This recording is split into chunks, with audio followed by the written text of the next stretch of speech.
computer. Yeah, got it. Good. Okay, then. Great. Okay, let's have the introduction. Good.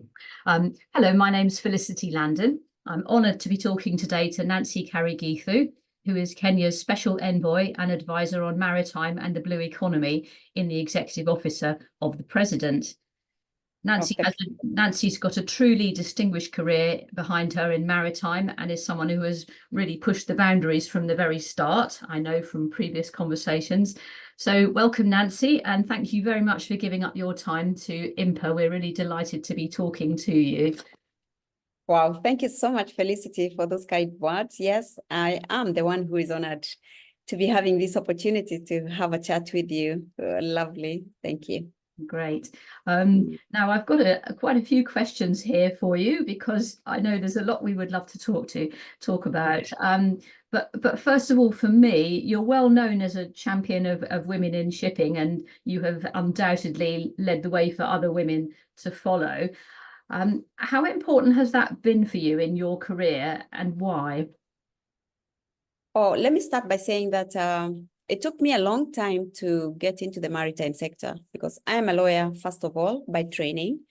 And I didn't understand the maritime sector when I was studying. And let me say, basically, when I was in school, I didn't know there was something in maritime.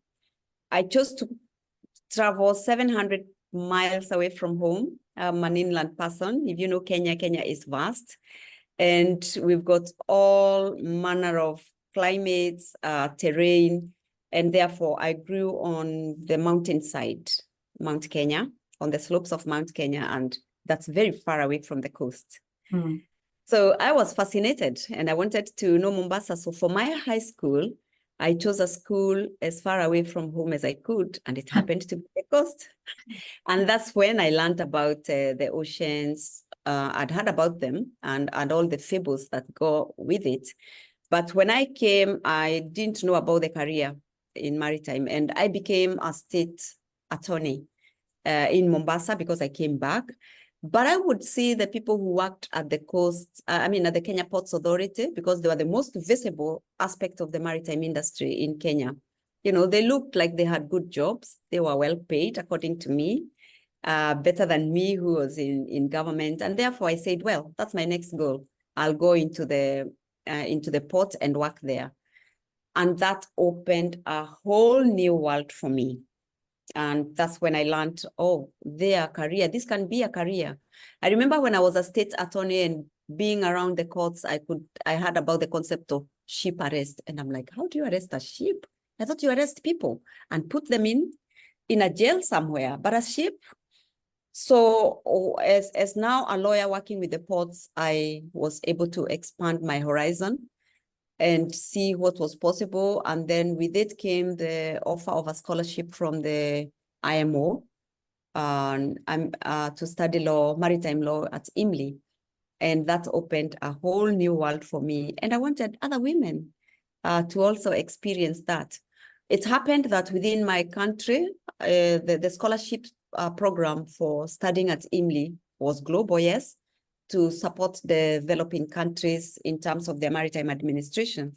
But in Kenya, I was only, or rather, let me not just say in Kenya, I was in the third cohort of IMLI, and the first lady in Kenya to study that. And of course, therefore, I wanted other ladies to experience and to work with me and for them to learn about the maritime industry.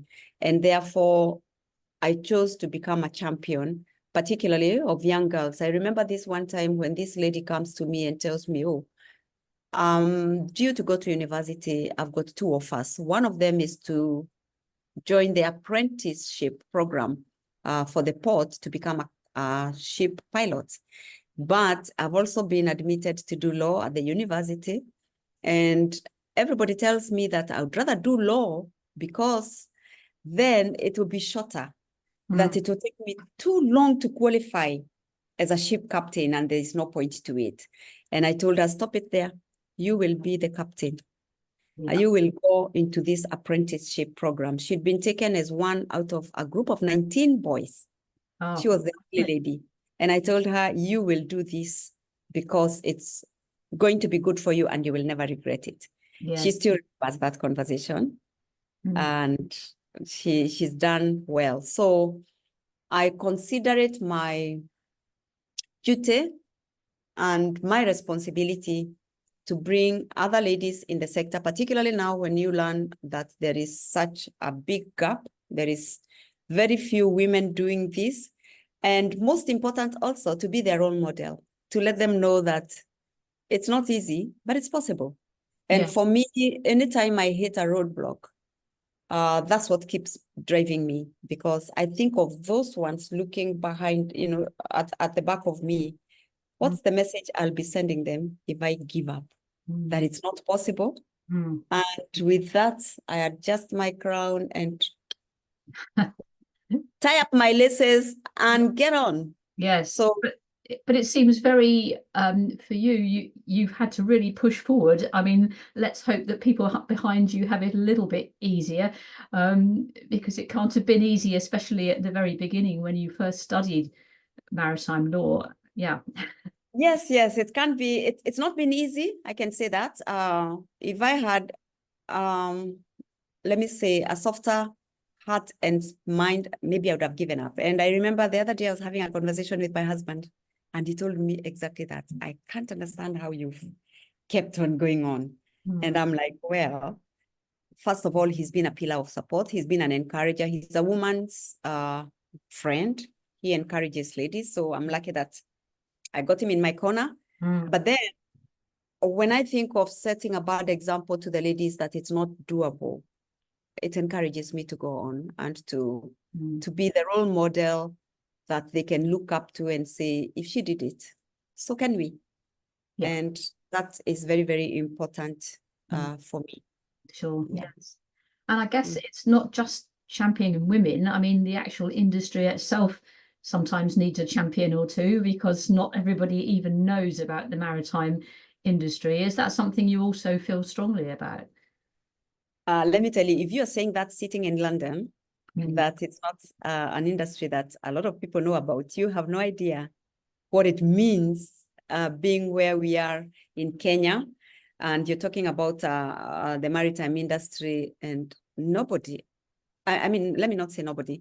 A lot of people don't understand what it is about. They don't connect the dots. We've always known about the port industry, of course, because we have a natural port and we've built an industry around it. Ships coming, trade, import, export, our raw materials, our agricultural products, the support, well, they come through the port. But as for thinking about the entirety of the industry and connecting the dots, that has taken us a long, long time to appreciate.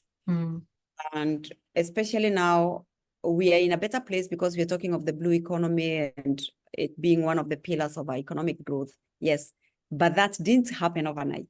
Yeah. And I remember, if I could relate it to my journey, I studied maritime law, international maritime law in IMLI. I came back into the port and I thought, well, from what I've learned, the industry is so much bigger and we can do so much more with it as a country. It's not just the port. And I had this view that I want to go out there and do what I can do and see what I can do differently.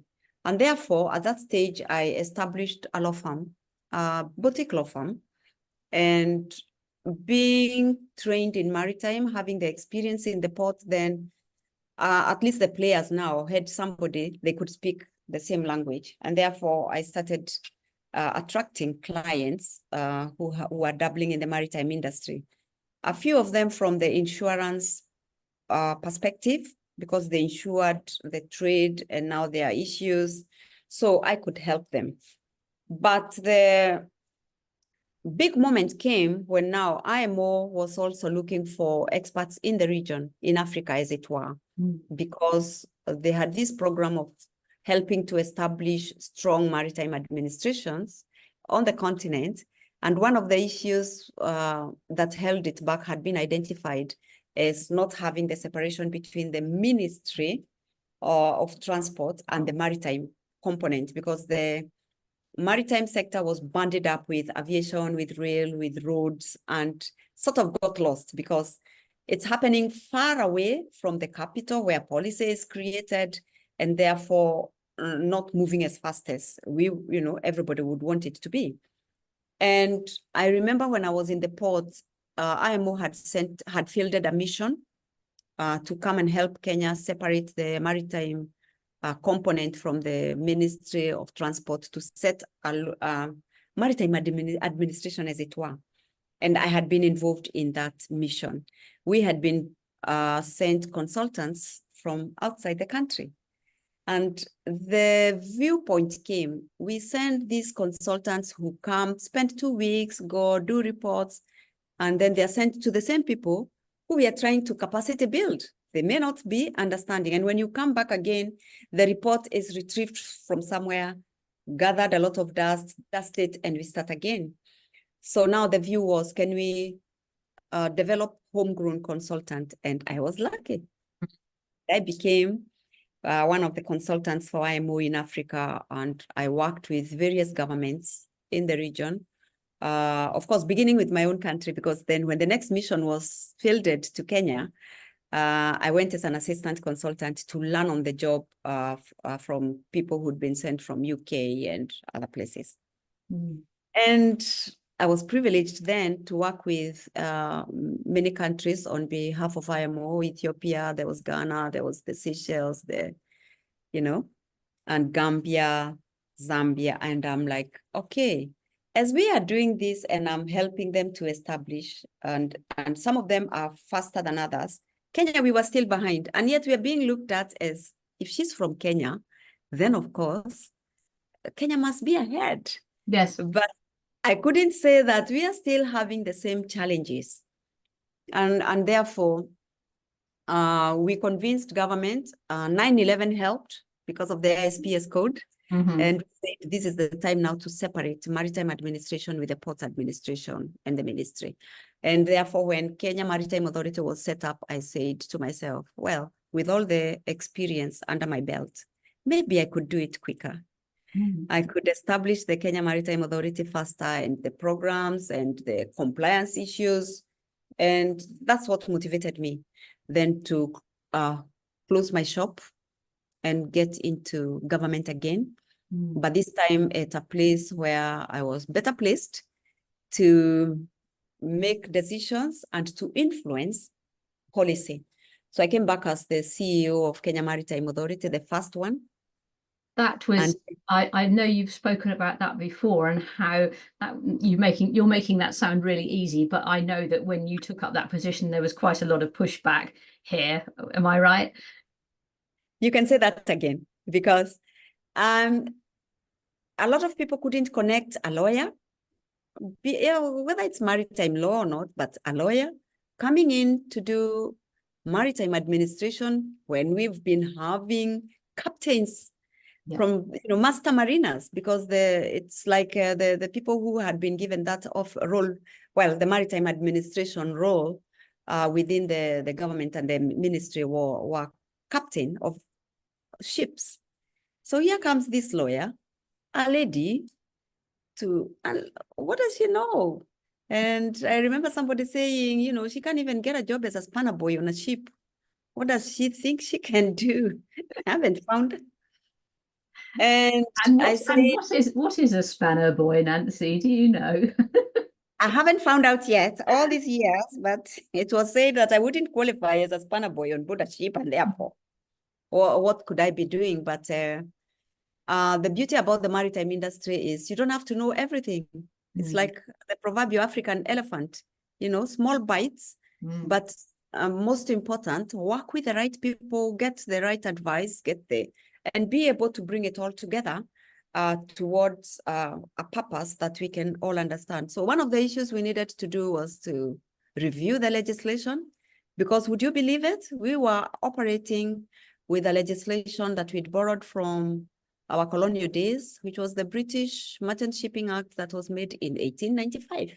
And that's what it was all based on at that time. Yeah, that's what we were, our maritime law was based on.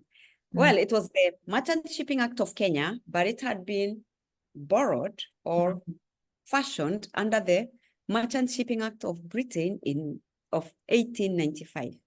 You can imagine how much had changed in the industry between then and now, 2005, when Kenya Maritime Authority is being created. We just so informed the reason why, even when the STCW was first formulated and it came into force, we couldn't get on the whitelist initially because where is the legislation to back that up? And major challenges from the industry from that perspective. We were on virtually the blacklist of everybody, the MOUs, because we couldn't implement. So the first order of business was, of course, set up the structure, but also to review the legislation. And then IMO had helped us. Those missions I mentioned, they had come up with proposed drafts for the Merchant Shipping Act. But now you're talking with a parliament, first of all, who doesn't understand what is that? And they're seeing this huge draft, which they can't make head or tail about. And that was interesting, talking to them and, trying to convince them that this is what we need to do as a maritime administration. First of all, they couldn't understand why we need another body other than the Port Authority, another body that's not open for business, because you can't talk trade, you can't talk the earnings. What are you making money from? Nothing, and you're a burden on the exchequer. And therefore, everything was okay when everything was being done between the ministry and the Kenya Ports Authority, Sure. But I mean, but again, you're making it sound as if, it was all in place and you just did it, but that was a lot of work and yeah, extraordinary challenge. How did you keep going? I think I can say that I was passionate and I wanted to see change in the sector. I was dubbed as a maritime lawyer, but then the maritime law space was so little. And if I continue, the way I looked at it is, if I continue in this space, I will be the biggest frog in the pond, but a very little pond. Why don't I go out and expand the industry to the scope that it can be, get more players, and let the industry now begin contributing to the sector. And then the other thing was, one of the impact of not making the whitelist is that our seafaring industry, which was historically, very, very strong, when there were no controls, we had this bunch of very hardworking people and who are fascinating. They would go and make a lot of money. When it was, when whitelist came, then they all had to come back home. And we were not, as a country, we didn't react immediately to get them back on the track. And for me, I could put a face to the problems that I was trying to create solutions for, because these people who lost jobs, they are back at home, they don't have a livelihood. This is what they were trained for. Some of them are too old to change careers, and that meant they fell on hard times. And they are making noise that, a lot of the people don't understand. And one of the facets of their noise was that every World Maritime Day, they would complain to government, you've ignored us, we are not getting back to work, and actions are not being taken. So for me, it became a personal issue that I want to give these people hope. Yes. I want to at least let them know that we are doing something, and I want to drive this in doing the kind of, putting in the structures that are necessary for them to get hope. And then we'd stopped training, because you're training for what? You're training people who will not get jobs. There's no point. And that was because, so the seafarers who are now back at home, is this because Kenya did not make the whitelist, so they couldn't? Yes. Yeah, they had to be sent home, because you remember the ramifications of not being on the whitelist. Yes. If you're on a ship, the ship is unseaworthy. Yeah. So nobody wants to, much as they're good seafarers, yes, but the regime is like, you can't be on board my ship. So they're back home. All they do is complain. They're getting older, making noise. They can't look after their families, Yeah. you know, the socio-economic impact, especially in a small place like Mombasa, the coast, because most of them they're the ones who understood the sector, and they're the ones who had been working, not the people where I grew up. They didn't know anything, it didn't matter to them.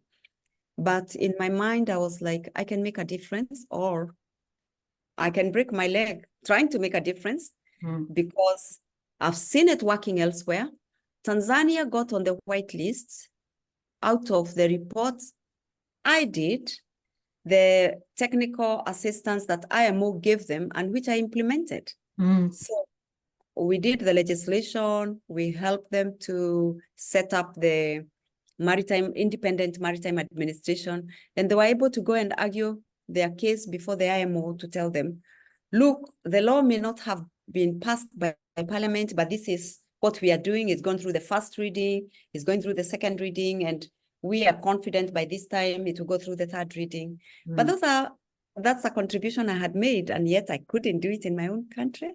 Yeah. So that was a big motivator of what I wanted to see happening. I want to get my country back on track, and particularly to put, you know, there are people I could see. They were not faceless. Yeah. There are people I knew, you know, give them hope again. But most important, also motivate younger, because we had created now a big gap between seafarers in terms of age and the new ones. So we needed. What sort of year are we talking about when this was taking place? We're talking of 1995, and we came back in 2010. Yes. So that's a space of 15 years. So you were back on the whitelist. It took 15 years to get back onto the 15 years the whitelist. Yeah. Yes. And in those you 15 were saying about the young people, you have this gap then. So young people were not coming in to the industry. Not coming in. Yeah. And we needed to create another crop of young people. And you see that's a big gap, you know, you lose opportunities. And then also you get on the whitelist, but change doesn't come overnight because the world has moved on. Yes. They don't know Kenyan seafarers. Who are those? How do they work? Are they reliable? Are they dependable? Now we need to begin marketing ourselves or marketing our Kenyan seafarers all over again. So you're not talking of a space of 15 years, you're talking for a longer time. Because by the time you get someone who is ready to take a chance on Kenyan seafarers to prove that they can work, it took us quite a bit of time, and it wasn't until 2018, when we partnered with the Mediterranean Shipping Company, and they agreed, okay, we could try Kenyans, and they took 15 of them, only 15. Gosh, 15. It's proof of concept. Yes. How are Kenyans? How do they work? And, you know, they gave us, you know, or rather they told us, we'll see how this works. If they're fitting, if they're a good match for our ship, then we'll come back for more. That's a huge burden for those 15 to sort of go ahead waving the flag, as it were. But we did not let them forget. We made sure they knew that they were our flag bearers. Yes. And this was told to them by none other but the head of state. You are our ambassadors. Wow. You better raise the flag. And it worked. It happened. Yeah. So this has helped us a lot, because then we've been able to, you know, for the industry to be seen for what it is, as a space where you can get careers for young people, and as a place where they can grow and get, you know, meaningful work. They can be champions of the sector, and therefore it started attracting young people in trading and also into the seafaring community. Most important also, because we had this big gap in training, and we didn't have the technical people. We were very lucky because MSC has got a big cruise division. And hospitality has been a Kenyan forte for the longest time. Oh, fantastic. Yes. Yeah. So we could get Kenyans to go on the hospitality wing of MSC, but of course to show who Kenyans are and what they're made of and whether they can be a fit for the sector. And then that's what has now gradually gone on opening the space for cadets, for the technical people, and for maritime education and training. We were able also to separate the training. One of our well-grounded training institutions was still part of the Kenya Ports Authority, but now giving it a standalone governance structure as Bandari the Bandari. Bandari Maritime Academy has really helped, because then they can move at a faster rate than when they were within the Port Authority, and they can be open for training different programs and having a larger catchment, area for young people in the sector specific training. Yes, I mean, that's an incredible turnaround to see that now you have that regular flow of cadets coming through. You have the Bandari Maritime Academy. It's incredible. Yeah, I have to ask. And many others, yes, and many others now, because of the space and the confidence. I tell people that I reflect a lot on what Napoleon Bonaparte said, and which I read, that a leader is a dealer in hope. So we create the structures that show them that this is where I'm going, and they have hope that they will get jobs. Then the industry then gets its own momentum, and it grows, particularly in creating the talent that we need. Yeah, fantastic. So when we look at the shipping, I'd like to know your views on where we are now in the maritime industry. You've seen it over many decades, and we have the attacks in the Red Sea and diversions around the Cape. We have sanctions, we have regulations, we have the need for alternative fuels, decarbonisation. We've obviously had the pandemic. Plenty more things to add to that list. Do you think that these are unprecedented times, or have we seen it all before? Well, let me say that the shipping industry is one of the oldest industries, as we have seen. And it's true to say that it's indeed navigating through a period of very unprecedented change and challenges. When you think of the geopolitical tensions, we have sanctions. All these add another layer of complexity. Okay, the industry has gone through world wars, yes, but these are unprecedented now. The attacks in the Red Sea and the subsequent diversion of ships around the Cape of Good Hope highlight the security challenges that we are going through, and this impacts on trade routes and the availability of limited resources, particularly in a world that is just recovering from the COVID pandemic. This necessitates diversions, the impact costs, schedules are affected, and of course, the need for rerouting also affects shipping efficiency and costs. And this is unprecedented, yes. Shipping always finds a way, but of course at a cost, and to who, and what are the long-term impacts. And these are some of the things that we are beginning to see. Yeah. People, I mean, you often hear people say the industry is resilient. It's, it always finds a way, and that's true, because trade has to continue one way or another. I think that kind of makes the industry quite special. I think that it is, as you say, the oldest, but also one that just does keep going. It's true. We have just to keep going. And of course, some of the impacts complicate issues for certain countries. Economic sanctions on certain countries really put a very complicated layer on the shipping industry, logistics, global trade routes, and all of these require careful navigation and compliance by ship owners and operators. The other thing that we may have to grapple with is the shortage of seafarers, skilled labor, which was already complicated by the pandemic. and particularly on a generation that can find alternative means of livelihood, not just at sea, but on land.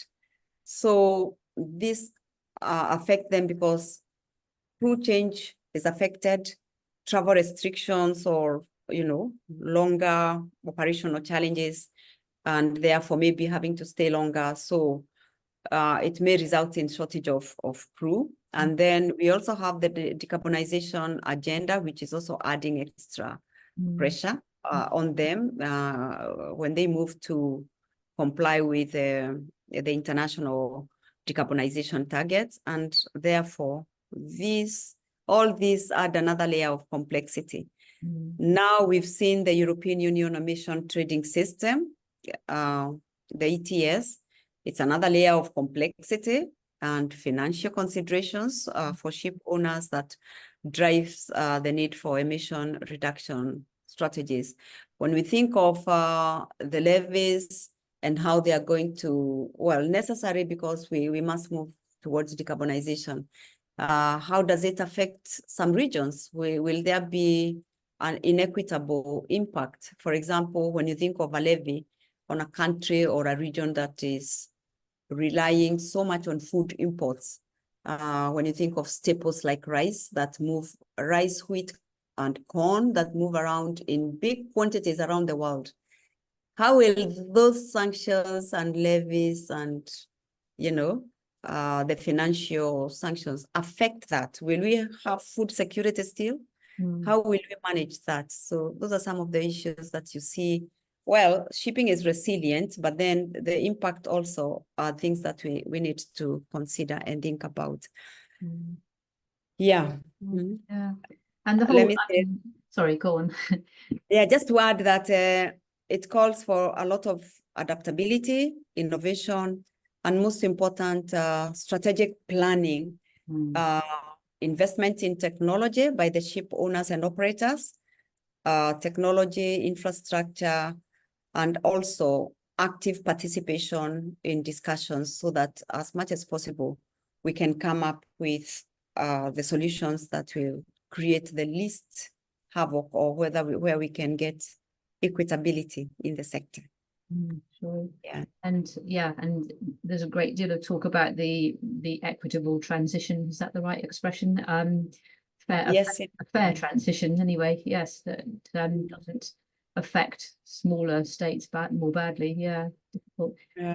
I mean, obviously, regarding decarbonisation and sustainability in the environment, they're all topics that IMPA champions through its own projects, but it's something obviously a big topic for you. I know you lead on some particular projects. Can you tell me, I've got here wildlife smuggling. You've been working against that, and also you have the mangrove protection project. Could you tell me a bit about those two issues? Okay. Let me start by saying that the maritime sector, the maritime domain, is a huge cornerstone of the livelihood of humanity in terms of habitat, resources, and transport routes, global trade, economic prosperity, and not just Kenya, but a lot of countries depend on the maritime sector for their economies, even when they are land linked, because goods, be they raw materials, and also finished products must at some stage go through the seas. And this is particularly so for developing countries like Kenya. Oceans also feed us, and they contribute a lot to food security, be it the natural resources in the ocean, but also the transportation of food to meet the deficits in particular countries. But most important, the biodiversity. And the jobs also in the blue careers, biodiversity, regulation of climate. And we are told that the ocean generates oxygen every second breath that we take. So based on this, of course, it makes sense to, particularly for me as a player in the sector, to want to be involved in sustainability. And one of the issues that I want to talk about, or that has come up, is one of the solutions is the regenerative nature-based solutions, and that's where mangroves come in. And Kenya, we've got a big potential for growing mangroves, and we know how good they are in protecting the oceans, very highly effective, protecting the seashores, and very effective as carbon sinks. We are told that we already knew that rainforests are very, very big in sequestering carbon, but we've been told that mangroves can do 4 times more than the rainforests. They'll protect us from storms as coastal communities. They are a big haven for biodiversity and a critical asset. That becomes a critical asset in insulating communities from food security crisis, because 80% of the global catch relies on healthy mangroves. So based on this, and being in the maritime sector, I remember one time my colleagues, when I was the PS, calling me that I'm the champion of mangroves, because I wanted, as we come up with, because they know about forests, because a big chunk of Kenya is inland. So they talk of trees and other things. And it became my duty then to tell them, no, we've got, even in the maritime sector, we can talk of forests from mangroves. And therefore, when my colleagues would talk of planting in the natural forests, we have my duty and my initiatives centered around tree planting, where tree meant mangroves. And this is one of the issues I'm very passionate about. And maybe I could mention here that in the coast, and one of the initiatives has come up with a very big project called Mikoko Pamoja. Mikoko is the Swahili word for mangroves. Oh. And pamoja means together. So it's growing mangroves together.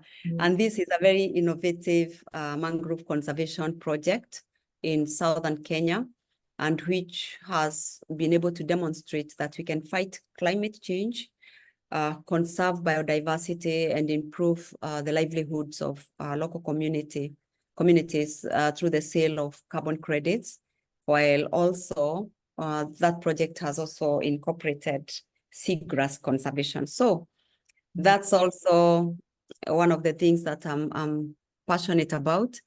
Then the other thing, and you'll be aware about that, is the wildlife conservation.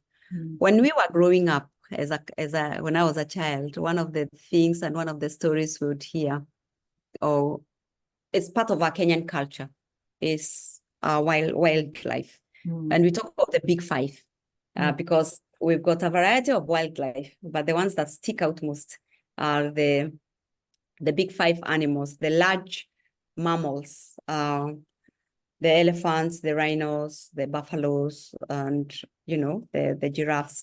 So this we know it's been a cornerstone of our very, very important heritage for us, and conservation is a big part of it, because we want to keep them safe from the other dark side of them, is killing them for what they have, the ivory, the rhino horn, for example, their meat. So conservation is a big part of it, and because they are part of our economic fabric, because as the bedrock of our tourism, not just as a country, but also as a region. And the diminishing populations of these species and threatening extinction, not just at local, but also at global levels, is something that calls for all of us to play a role in ensuring that they do not become extinct. And therefore, being in the maritime sector and examining what role the maritime sector plays or can play in their conservation is what, therefore, I was very lucky to be involved in, because we know that trade in wildlife is one of the most lucrative global crimes. And as the maritime sector is a facilitator of trade, so therefore, it can also be, and it has been shown to be a facilitator of wildlife trade. And we are told 72 to 90% of illegal wildlife products, be they ivory, be they finished products, are illicitly facilitated through the sea as a result of criminal groups and networks abusing international seagoing ships, and also maybe sometimes exploiting the international nature of the sea and the, what can I say? Maybe not ignorance. I don't want to say it's ignorance, you know, but people may not understand. Because they don't understand, then they can be secreted and go through the sea. And therefore, we have guidelines on drug trafficking. So why not have guidelines that will help the ports, the ship owners, the operators, the people who play around that's space, who work within that space, including the logistics, to understand what they can do best to protect the wildlife and also to be part of the conservation. And thus, it was an honor for Kenya, and which I took the lead for Kenya to propose and also drive the formulation of the guidelines to help the maritime industry be more aware and also to play a role to stem the trade in wildlife through ships in international traffic. So Kenya led the lead in developing the guidelines for the prevention and suppression of smuggling on wildlife on ships engaged in international maritime traffic in order to highlight the need to address wildlife trafficking as the serious organized transnational crime that it really is. Incredible, unbelievable. Now we can't ignore what you achieved last year when you got to the shortlist of candidates to be the new Secretary General of the International Maritime Organization. Yeah, how do you feel about that looking back now? I mean, I presume you see it as setting an important example for other women. I think there were 3 women on the shortlist, and we ended up with not a woman. How do you reflect on all of that now, a year later? 1 year later, let me say that first of all, that was the race of my life. Let me say that, and I'll keep repeating that. And I want to thank the global maritime community, because when I put my name on the ballot, when I first announced that I was going to run, it wasn't rubbished. So for me, that was very important. In fact, I say that the first meeting that I announced that I was going to run was in Geneva in October 2022. And we were in a WISTA international conference. And I told them, guess what? I'm going to run for Secretary General. And the response I received encouraged me. I was one of the first ladies. We were 3 ladies finally on the ballot, but I was the first lady to announce that I would run.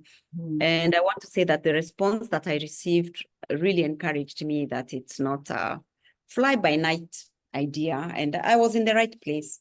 And it was an idea whose time had come. First of all, like I told you, like I said, the maritime sector is global. Africa is, you cannot ignore Africa in its contribution to maritime trade and international maritime trade and the industry. And therefore, why not someone from Africa? I'm a woman, yes, but you know, the industry is big for us and it's important for us to the world. And therefore, for me, I wanted to also provide a voice in Africa. And we did not win. None of the ladies won. And I want to say that it was a good lesson, a big learning curve for me. But also, let me say that they talk of glass ceilings, isn't it? And how women, we have a ceiling. But I want to say that the ceiling in IMO has got 3 bullets holes. Yes. And it's not the same. That I believe that those are just deferred dreams. They are not ended. Yeah. There will be a woman one. And I'm glad that one of those bullets on the ceiling of IMO is mine. You made your mark. You definitely made your mark. I made my mark on that. Yes. And I'm also glad that I set an example to other women that we can do it.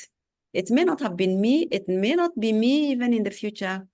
But one time I believe that there will be a woman in the helm of IMO.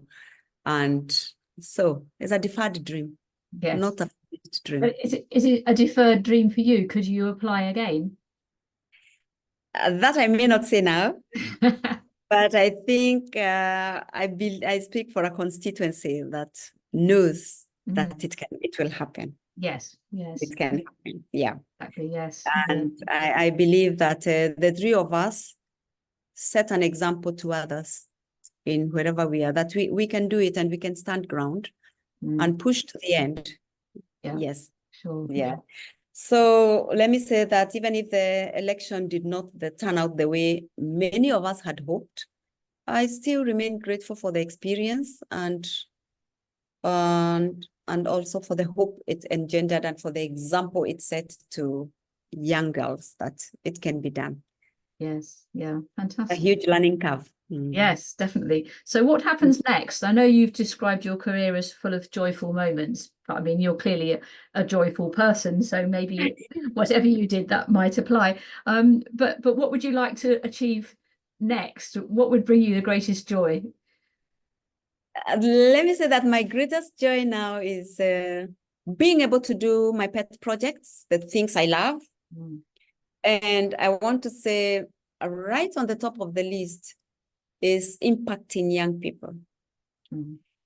Yeah, impacting young people as they grow, that, to understand the maritime sector, to know what is in it, what it means to them, first of all, and also the potential it has for their growth, and most important, what it means to us as a country, seeing as I'm speaking to Kenya. But early childhood education is something that I've taken to heart very, very strongly. Yeah. And I believe that while I've been working and mentoring older students and older women, women when it comes to the WIMAs, the Women in Maritime Associations, I'm going lower now and, bringing this message to the young children, having them learn early, because I believe that a lifetime of knowledge about the maritime sector will only bolster and strengthen the governance and the sustainability, because then we will raise ocean stewards, at a much earlier age. And we will get people who have invested, because they've understood as young people what it means. For example, let me say about the plastic menace, because I believe it's particularly in developing countries like Kenya, it's a huge problem.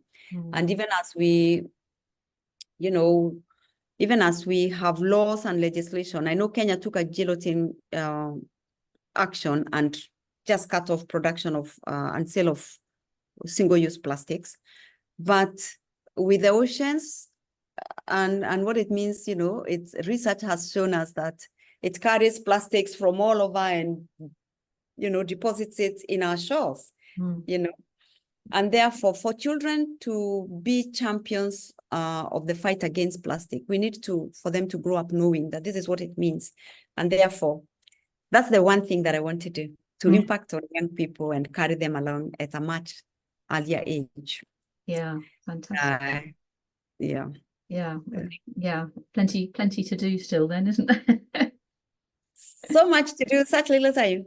Yeah, exactly, yes. Oh, thank you so much for talking to me, Nancy. It's just been brilliant, really great to hear. We could talk forever, but maybe we'll get a second chance. Thank you. The honor is all mine, and I'm really, really grateful that you found the time to be with me. for that time. Thank you. Thank you.